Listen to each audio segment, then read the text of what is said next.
श्रुती स्मृती व पुराणे यात धर्म अर्थ काम आणि मोक्ष अशा 4 पुरुषार्थाचे मुख्यत्वे करून निरूपण केलेले आहे.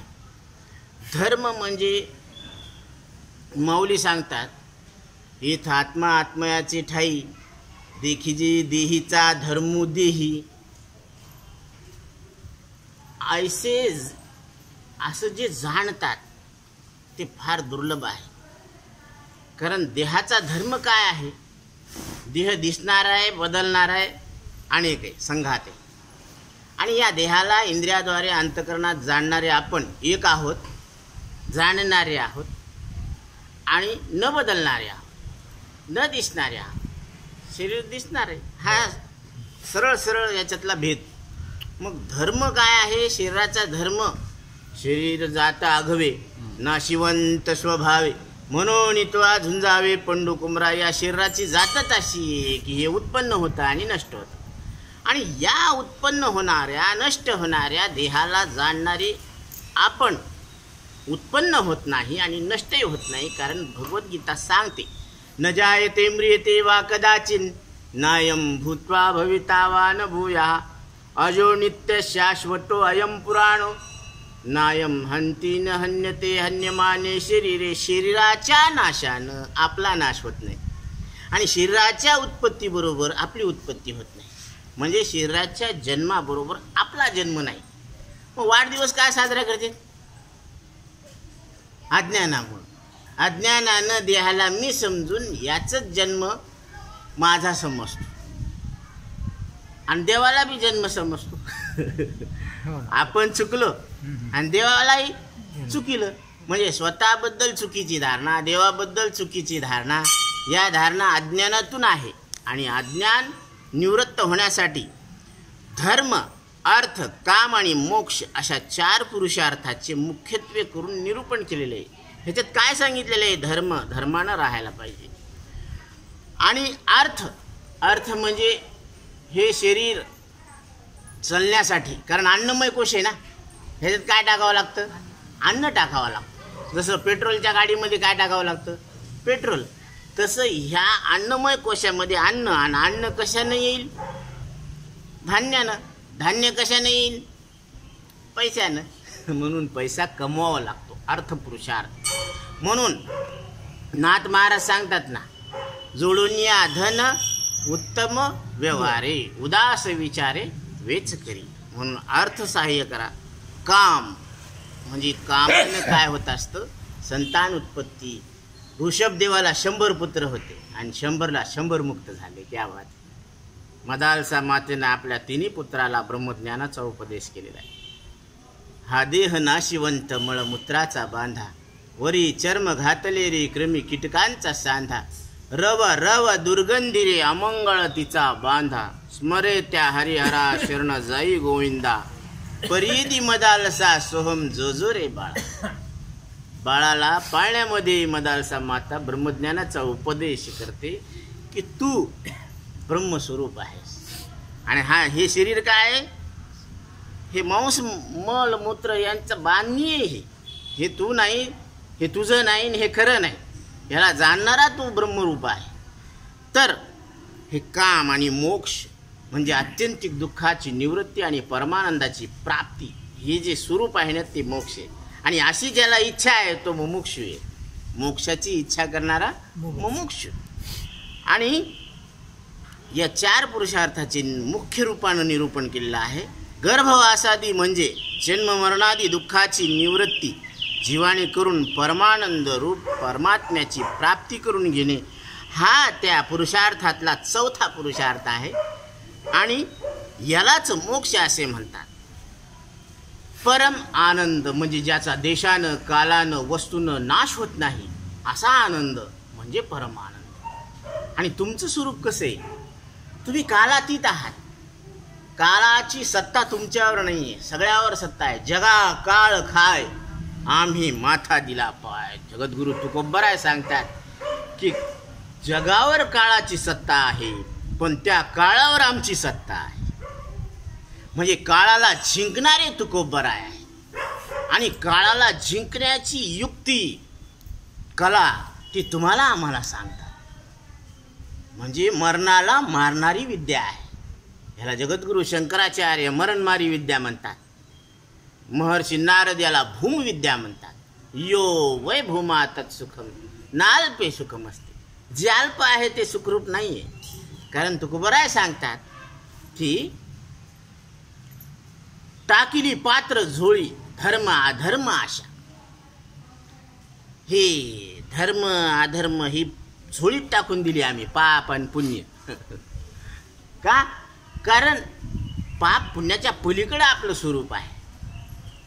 तिथं पापही नाही, पुण्यही नाही, धर्मही नाही, अधर्मही नाही. म्हणून काळाला जिंकणारे आपण आहोत. आपल्याला जिंकता येतं काळा. बालपणाचं मरण आपण पाहिलं. मरून का न मरू? न मरून पाहिलं. म्हणजे त्याचं मरण आपण जाणलं, न मरून. तसं शरीराचं मरण जाणतो आपण, न मरून. म्हणजे न मरणं हे आपलं स्वरूप आहे. आणि जे मरत नसतं त्याला देव म्हणत असतात. अमरहा अमरहा खरे की पहा खोटे, न म्हणा देह माझा ऐसा मग भरवसा कळे. तुम्ही मरणाऱ्या देहाला मी माझं आणि खरं समजणं सोडा. तुम्ही आत्ता इथं अमृत स्वरूप परमात्मा आहे. सत्य तू सत्य तू सत्य तू विठ्ठला. तुम्ही विठ्ठल स्वरूप परमात्मा आहात. देह नव्हे मी हे सरे उरला उरे विठ्ठल. मग पंढरपुरात जाऊन काय करायचं? संत भार पंढरीत कीर्तनाचा गजर होत. तेथे असे देव उभा कैसी समचरणाची शोभा. पंढरपुरामध्ये संत भार आहे आणि संत भार कीर्तनामध्ये देव उभा आहे. मग कीर्तनामध्ये देव कळत असतो, देव येत असतो आणि देव कळत असतो, आत्मरूपानं कळत असतो. म्हणून कीर्तन चांग होय अंग हरिरूप. अंग कसं होतं? हरिरूप. आपण हरी आहोत असं त्या कीर्तनातून कळत असतं. त्याला कीर्तन म्हणावं. ज्या कीर्तनातून तुम्ही हरी येत, तुम्ही विठ्ठल स्वरूप परमात्मा आहेत असं कळण, ते कीर्तन आहे. ह्याचं लक्षण आहे. म्हणून विठ्ठलाला आत्मस्वरूपानं ओळखायचं. सावता महाराजांचे वडील परशोबा आणि नांगिताबाई 50 वर्ष वारी केली पंढरपुरात. काही मागितलं नाही विठ्ठलाला. देवाला प्रश्न पडला की हा भक्त 50 वर्षापासून न चुकता वारी करायला आणि काहीच मागलं. आता याच्या प्रेमाच्या ऋणामध्ये मी अडकलो, आता कसा मुक्त होऊ याच्यात? त्यावेळेस त्यांनी सांगितलं, बाळा तू काही माग. कारण दरवाजे बंद झाले होते, हे कीर्तन ऐकायला बसले होते. आठवण आली देवाचे दर्शन करायचे. गेले तिकडे तर दरवाजा बंद.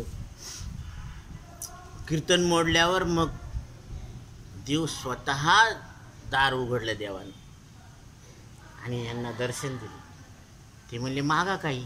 ते म्हणे देवा मला काही नको, तू भेटला, तुझे दर्शन झाले, याच्यापेक्षा मला काही नाही पाहिजे. ते म्हणले हे तर काही मागच ना. नांगिताबाईला विचारलं तुम्हाला काय पाहिजे?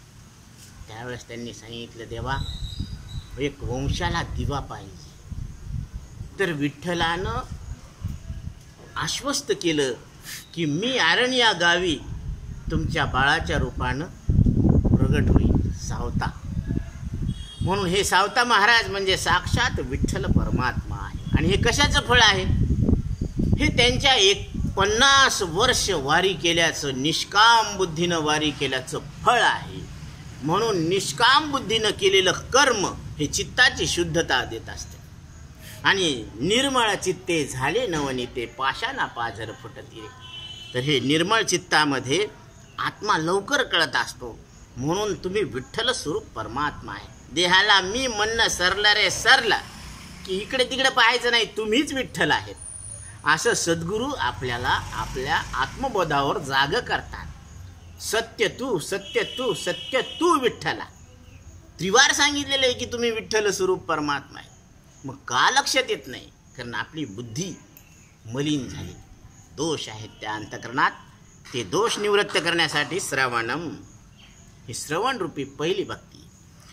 तर मोक्षाचे खरे साधन केवळ भेदरहित आत्मज्ञान आहे, हे वेदांनी मान्य केलेले आहे.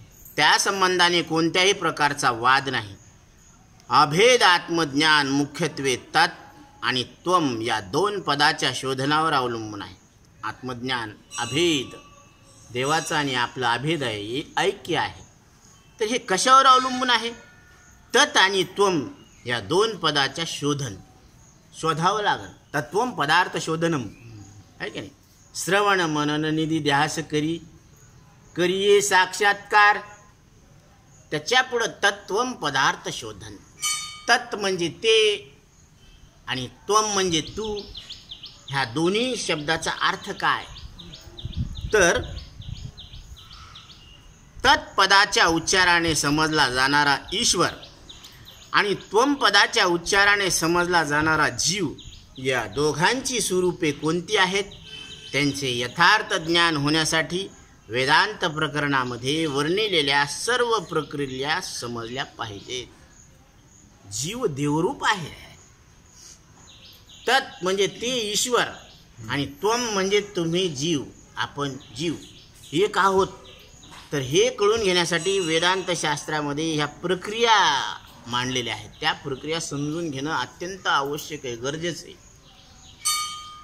यथार्थ समजल्या पाहिजे.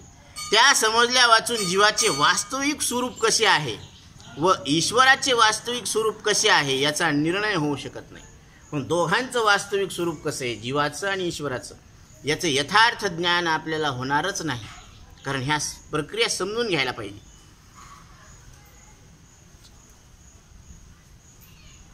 त्या समजल्या वाचून जीवाचे वास्तविक स्वरूप कसे आहे व ईश्वराचे वास्तविक स्वरूप कसे आहे याचा निर्णय होऊ शकत नाही. किंवा यथार्थ ज्ञानाचे संपादन करण्यासाठी ज्या वेदांत शास्त्रात परमात्म्यासंबंधी अद्वैत ज्ञानाचे निरूपण केले आहे, त्याचे साधन संपन्न होऊन ज्या ग्रंथामध्ये ह्या सगळ्या प्रक्रिया सांगितलेल्या आहेत, त्या ग्रंथाचं ऐकण्यासाठी, त्याचे अधिकारी होण्यासाठी साधन संपन्न व्हावं लागतं. तर ती पात्रता आपल्या अंगी यावी आणि ती पात्रता आल्यानंतर ह्या गोष्टी कळून घ्याव्या असं इथं सांगतात. ज्या वेदांत शास्त्रात परमात्म्यासंबंधी अद्वैत तत्वज्ञानाचे निरूपण केलेले आहे, त्याचे साधन संपन्न होऊन कोणत्याही विशिष्ट मतासंबंधाचा आपला दुराग्रह सोडून आपलं कोणत्या देवाबद्दल किंवा आपल्याबद्दल काय मत आहे हा दुराग्रह सोडून तिथं आपण बसायला पाहिजे. श्रद्धापूर्वक निष्पक्षपाताने श्रवण मनन व निधिध्यास मुमुक्षु पुरुषाने करणे अगदी आवश्यक आहे. हे पहिली जबाबदारी आहे आपली, की आपण आपल्या ठिकाणी असलेला कुठलाही दुराग्रह सोडून श्रद्धेनं श्रवण मनन आणि निधिध्यासन करणं आवश्यक आहे. या विषयावर अनेक विद्वान पुरुषांनी उपनिषदाच्या आधाराने संस्कृत भाषेत पुष्कळ ग्रंथ रचून ठेवलेले. पुष्कळ ग्रंथाची रचना आहे संस्कृत भाषेमध्ये. परंतु या संस्कृत भाषेचा प्रचार सांप्रत फारच थोडा असल्यामुळे संस्कृत भाषा न जाणणाऱ्या मुमुक्षुला, आता ज्यांना संस्कृत भाषा येत नाही, मुमुक्षु आहेत, त्यांच्यासाठी त्यांच्यापासून घेता यावा तितका लाभ करून घेता येत नाही. हे मनात आणून अशा संस्कृत न जाणणाऱ्या सर्व लोकांची जिज्ञासा तृप्त करण्यास समर्थ असे पुष्कळ वेदांत ग्रंथ, अनेक संस्कृत ग्रंथाच्या आधाराने अनेक विद्वान महात्म्यांनी मराठीत त्याचप्रमाणे हिंदुस्थानीत रचून ठेवले आहेत. पण हे ग्रंथ ती भाषा जाणणाऱ्यांनाच मात्र उपयोगी आहे. ती भाषा जाणणारी, आता भाषा किती येतात? 56 भाषा आहेत. पण आपल्याला कोणती पाहिजे? मराठी. पण हे ग्रंथ गुजराती भाषेत वेदांताविषयी संबंधी प्रक्रिया त्यांच्या योगाने सरळ रीतीने समजतील असा एकही ग्रंथ आजपर्यंत न झाल्यामुळे संस्कृत सारखी उच्च भाषा तर येत नाही, पण वेदांत जिज्ञासा तर पूर्ण आहे. अशा गुजराती लोकांच्या उपयोगासाठी पंचीकरण नावाचा हा सटीक ग्रंथ गुजरातीत तयार झालेला आहे. श्रीराम गुरु यांनी हा ग्रंथ गुजराती भाषेमध्ये लिहिलेला आहे. वेदांत प्रकरणांचा ज्यांच्या योगाने सहज समज पडेल अशा उपयोगी प्रक्रिया विस्ताराने गोवलेल्या आहेत की त्याचे विचारपूर्वक अध्ययन केले असता वेदांत विचार संबंधाचा कोणताही ग्रंथ सहज उमजून ब्रह्मात्म्याचे एकता निश्चयरूप यथार्थ अपरोक्ष ज्ञान मुमुक्षुला होईलच होईल. ह्याच्यामध्ये इतक्या सोप्या पद्धतीने युक्त्या मांडलेल्या आहेत की हा ग्रंथ लक्षात आल्यानंतर सुटल्यानंतर असा कुठलाच ग्रंथ राहणार नाही की तुम्हाला कळणार नाही. सगळे ग्रंथ तुम्हाला कळणार. म्हणून गुरुवर्य बापूराव महाराज परतूरकर सांगत असतात की रंगनाथ महाराज परभणीकर सांगत असतात की व्यवहारामध्ये स्वर्ण असावं सोनं आणि परमार्थामध्ये पंचीकरण असावं. कारण अडचण आली की सोनं मोडून पैसे करता येते. तसं परमार्थामध्ये पंचीकरण सुटलं की त्याला सगळे शास्त्र सुटले. काहीच न कळाल्यासारखा भाग राहत नाही. म्हणून पंचीकरण तुम्ही जशाला तसं लक्षात घ्या, जसं आहे तसं. अशा प्रकारचा हा सरस ग्रंथ असून मुमुक्षु जनास दुस्तर संसाररूप सागर अनायासे तरुण जाण्यास जणू काय ही बोधरूपी नौकाच आहे असे म्हणण्यास कोणत्याही प्रकारची हरकत नाही. हा साधकाला हे जन्ममरणाच्या दुःखातून पार पडण्यासाठी, हे भवसागरातून पार पडण्यासाठी एक नौका आहे, म्हणजे नाव आहे. त्या नावेत बसायचं, पंचीकरण रूपी नावेत, आणि जन्ममृत्यूच्या दुःखातून पार पडायचं.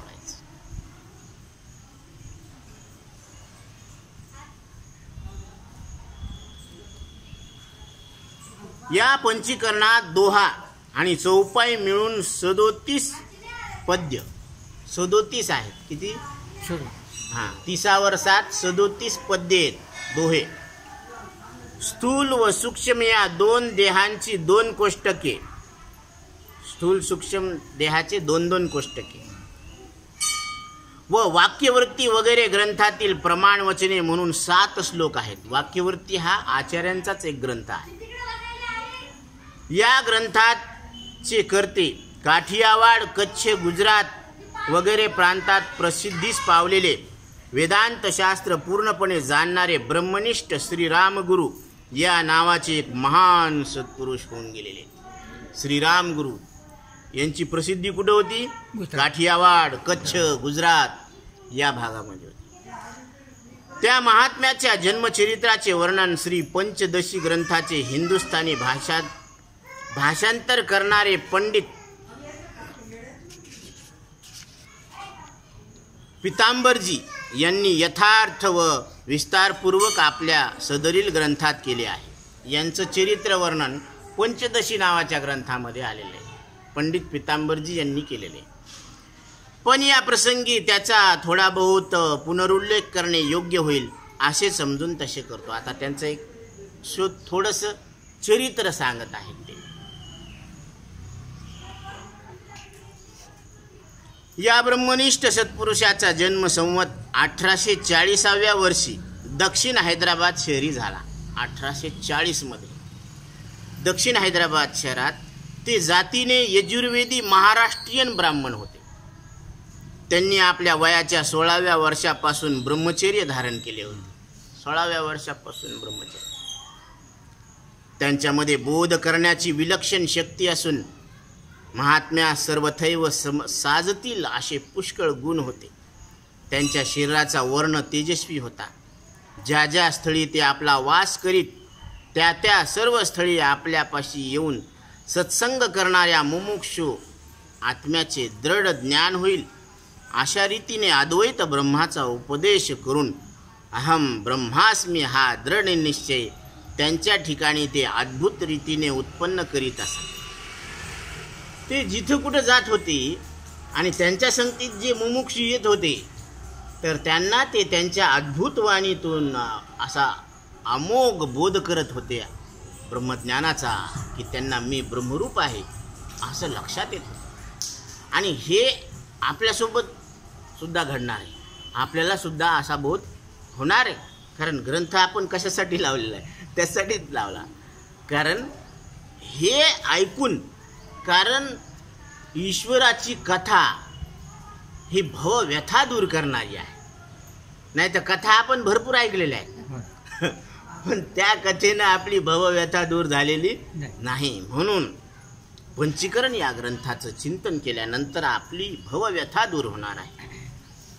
ते ज्या ज्या ठिकाणी स्वतः गेले त्या त्या सर्व ठिकाणी त्यांच्या प्रतापाने व अनुभवाने जिज्ञासू जनास महावाक्याचा यथार्थ अनुभव देऊन अद्वैत मार्गाचे स्थापन केलेले आहे. अद्वैत मत तिथं स्थापित केलेलं आहे. या ब्रह्मनिष्ठ महात्म्याच्या प्रतापाने व अनुग्रहाने त्या शिष्यपणाने शोभणारे अनुभवयुक्त आणि सदुपदेश करण्याच्या कामात अति चतुर व प्रतापी असे पुष्कळ शिष्य निपजले. बरेच शिष्य त्यांचे तयार झाले. असे आज गुरुवर्य बापूराव महाराज परतूरकर यांनी मठ आणि मंदिर बांधले नाही, पण असा बोध देणारे शिष्यवर्ग निर्माण झाले. आज भगवान महाराज आहे ना, विठ्ठल महाराज, यदलापूरकर, हे सगळे जे बराशी खांदणारे श्रीरंग महाराज, हे सगळे तयार झाले. तर हे असे तयार केले, ही कमाई आहे. तसं यांचा सुद्धा प्रताप होता. पुष्कळ शिष्य निपजले. त्यात विशेष प्रसिद्धीस आलेले 4 शिष्य आहेत. ते हे: सुदामपुरीमध्ये व्यास श्री जयकृष्ण, जामनगर शहरात विश्वनाथजी, बडोद्यात बापूजी व कच्छ मांडवीत सुखलाल गिरजी. ते श्रीराम महाराज बडोदे शहरात संवत 1906 वर्षाच्या भाद्रपद तृतीयेच्या दिवशी समाधिस्थ झाले. त्या परमप्रतापी ब्रह्मनिष्ठ श्रीराम गुरुचे शिष्यवर्य विद्यमान काली फार प्रसिद्धीस आलेले पंडित श्री जयकृष्ण महाराज हे आहेत. आता महाराजांनी 1906 वर्षी समाधी घेतली आणि त्यांचे जे शिष्य आहेत परमप्रसिद्धीला आलेले श्री जयकृष्ण महाराज यांनी गुरुकृपेने ब्रह्मसाक्षात्कारपूर्वक वेदांत विचारात अविश्रांत परिश्रम केलेले आहेत आणि आपल्यासारखाच ब्रह्मसाक्षात्कार इतर मुमुक्षु जनास व्हावा या हेतूने ते कित्येक वेदांत विषयक संस्कृत ग्रंथाचे त्यांच्याकडून संस्कृत श्रवण करवित असतात. तर ते बऱ्याच वेदांत प्रक्रिया मांडण्यासाठी त्यांनी बरेच संस्कृत ग्रंथसुद्धा सोडवले. त्यांच्याजवळ श्रवण करण्यास येणाऱ्या सज्जन मंडळातल्या कित्येक मुमुक्षूच्या मनात अशी इच्छा उत्पन्न झाली की श्रीराम गुरूंनी केलेल्या मूळ पंचीकरणाच्या प्रत्येक वाक्यात जो अति गंभीर अर्थ भरलेला आहे व त्यात ज्या वेगवेगळ्या प्रक्रिया आहेत त्यांची फोड करून दाखविणारी, पहा आता त्यांच्या प्रत्येक दोह्यामध्ये असं नाही का गूढ अर्थ भरलेला आहे की त्याची फोड करून आपल्याला अजून सोप्या भाषेमध्ये करून सांगावं असं बऱ्याच जणांना वाटत होतं. अगदी सुलभ सरळ प्रक्रियांचे काठिण्य बिलकुल न भासविणारी, म्हणजे एकंदरीत साधारण बुद्धीच्या मुमुक्षसही उपयोग पडेल अशा प्रकारची टीका गुजरातीत झाली तर फार बरे. आता मूळ ग्रंथ त्याच्यात 37 दोहे आणि त्याचंच गुजराती भाषेमध्ये थोडं विस्तारपूर्वक काय व्हायला पाहिजे, टीका व्हायला पाहिजे. तर मूळ ग्रंथावर अशा प्रकारची टीका करण्याबद्दलची प्रार्थना या मंडळीने मशार विल्ले पंडितजीस केल्यामुळे त्यांनी फार श्रम करून मशार विल्ले हे पंडित यांना विनंती केली आणि त्यांनी मुमुक्षु जनांना गुरु शिष्याच्या संवाद रूपाने गुजराती भाषेमध्ये विस्तारपूर्वक, आता जो विस्तार झालेला ना तो दृष्टांत आणि सिद्धांत या रूपानं गुरु शिष्य रूपानं मांडण्यात आलेला आहे. सिद्धांत, युक्ती, अनुभव या सर्व प्रकारच्या विवेचनाने युक्त अशी टीका केली आहे. प्रक्रिया चांगल्या समजल्या जाव्या म्हणून व्यवहारातले अनेक दृष्टांत दिलेले आहेत. तुम्हाला पुढं हे ऐकायला मिळणारच आहे. ते सर्व सिद्धांत नीट ध्यानात यावेत या हेतूने दिलेले आहेत. हे जे सिद्धांत आहेत ना ते नीट ध्यानात यावेत म्हणून आधी दृष्टांत सांगितलेला आहे. तेव्हा दृष्टांताप्रमाणेच सर्व सिद्धांत म्हणजे तंतोतंत जुळतील असे अर्थात नाही. यासाठी केवळ दृष्टांतावर दृष्टी न देता बरं का हे तंतोतंत जुळतीलच असं काही नाही, पण दृष्टांतावरच तिथं थांबून जमून राहू नका, तर सिद्धांत लक्षात घ्या. दृष्टी न देता सिद्धांताचा उत्तम रीतीने विचार करून ते समजून घेण्याचा प्रयत्न मुमुक्षूने करावा. जो कोणी ब्रह्मनिष्ठ व वेदांत वाक्य सद्गुरूच्या मुखातून या पंचीकरणाचे श्रवण करून मनन करील. पहा, नुसतं श्रवण करायचं नाही, तर मनन सुद्धा करावं लागेल. जसं गाय दिवसभर चरते, पण ती एका ठिकाणी बसून रात्रीच्या वेळेस रवंत करते, तसं रवंत तत्कथनम तत्चिंतनम तत्परस्परावबोधनम. जे नाही समजलं ना ते एकमेकाला चर्चा करायची. म्हणून आपल्या मुलांना शिक्षण द्या. कोणतं शिक्षण? पंचीकरणाचं शिक्षण. आपण व्यवहारामध्ये पैसा कमवण्याचं खूप शिक्षण देतो त्याला, पण त्या शिक्षणाच्या आधी हे शिक्षण द्यायला पाहिजे. कारण लेकरांना संस्कार जर घडले तर ते पुढं चालून याच मार्गावर लागते. ते जगाच्या कोण्याही काण्याकोपऱ्यात असू द्या, पण त्यांच्या मनामध्ये कोणते विचार राहतील? अध्यात्म ज्ञानाचे विचार राहतील. म्हणून हे विचार श्रवण करून मनन करील, त्याला आत्म्याचे अपरोक्ष दृढ ज्ञान होऊन तो जन्ममरणादी क्लेशापासून निसंशय मुक्त होईल. याच्यात काही संशय नाही, तो मुक्त होणार. यासाठी मुमुक्षूंनी या ग्रंथाचा अभ्यास अथपासून इतिपर्यंत, म्हणजे सुरुवातीपासून शेवटपर्यंत आदरपूर्वक विचार करावा, अशी माझी विनंती आहे. हे आपल्याला विनंती करायला लागले. तुम्ही जे ऐकणारे श्रोते, तुम्ही आदरपूर्वक या ग्रंथाचा सुरुवातीपासून शेवटपर्यंत विचार करावा, अशी माझी विनंती. या ग्रंथात कोणकोणत्या विषयाचे विवेचन केलेले आहे ते पुढे जोडलेल्या अनुक्रमेप्रमाणे ध्यानात येईल. आता हे कल्याणदास नरोत्तमदास यांनी सांगितलेलं आहे. आता मराठी भाषांतराच्या वेळची वेद धर्म सभेच्या चिटणीसांची प्रस्तावना एवढं घेऊ. मागील प्रस्तावनेत विचारपूर्वक उल्लेख केलेल्या पंचीकरण ग्रंथाचा गुजराती भाषेत गेल्या 33 वर्षाच्या काळात फारच मोठा प्रसार झाला. मागच्या 33 वर्षामध्ये या गुजराती पंचीकरणाचा फार मोठा प्रसार झाला. आता ह्या प्रत्येक प्रस्तावना आपल्याला घेणं आवश्यक आहे बरं का, कारण ह्याचा इतिहास आपल्याला लक्षात घ्यावा लागेल.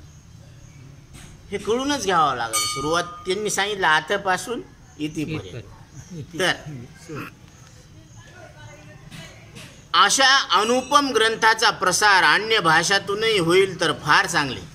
ह्या इतका अनुपम ग्रंथ आहे, याचा बाकीच्या भाषामधून सुद्धा प्रसार व्हायला पाहिजे, तो खूपच चांगलं होईल.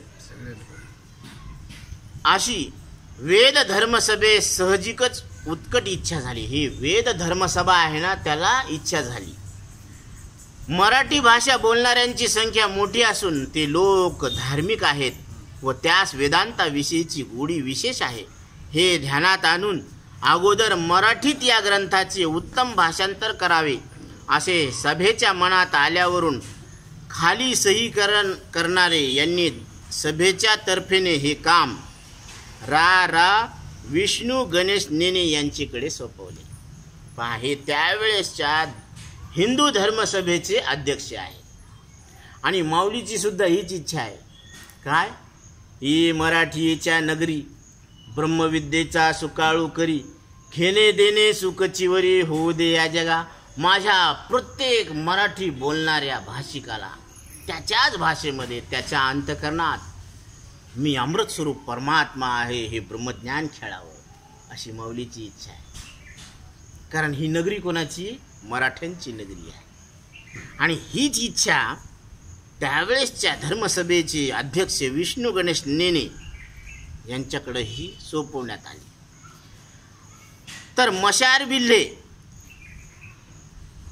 रा विष्णू गणेश नेने हे महाराष्ट्र लोकांमध्ये सरळ आणि मार्मिक लेखक म्हणून बरेच प्रसिद्ध आहेत. शिवाय त्यांना वेदांत विषयाचीही बरीच अभिरुची असल्यामुळे त्याचकडून ह्या ग्रंथाचा मराठी भाषेमध्ये झालेला अवतार, त्यांनी या कामी केलेल्या विशेष परिश्रमामुळे शुद्ध, प्रौढ, सुबोध व एकंदरीत विषय काठिण्य व इतर परिस्थिती ध्यानात आणता शक्य तितका हृदय संगम झाला आहे. कारण यांच्या अंतःकरणामध्ये आत्मज्ञान प्रगट होतं ना. तीच गुजराती भाषा आणि त्याचाच आशय मराठी भाषेमध्ये घेऊन तुमच्या आमच्या समोर हे पंचीकरण सादर केलेलं आहे. अशी सभेची खात्री आहे. अशी सभेनं सुद्धा काय दिलेली खात्री दिली.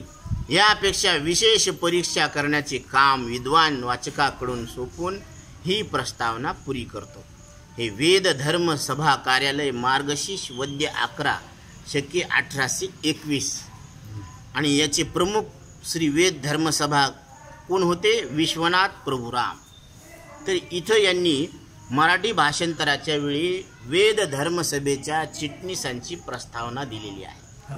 आता भाषांतरकर्त्याची जी प्रस्तावना आहे तो भाग आपण नंतर घेऊ. कुंडलिका वरदे हरी विठ्ठल श्री ज्ञानदेव तुकाराम विठ्ठल विठ्ठल विठ्ठल. आता विश्वात्मके देवी येणे वाग्यज्ञ तोषावे तोषो निमज द्यावे पसाय दानहे जे खळांची व्यंकटी सांडो तया सत्कर्मी रती वाढो भूता परस्परे जडो मैत्र जीवांचे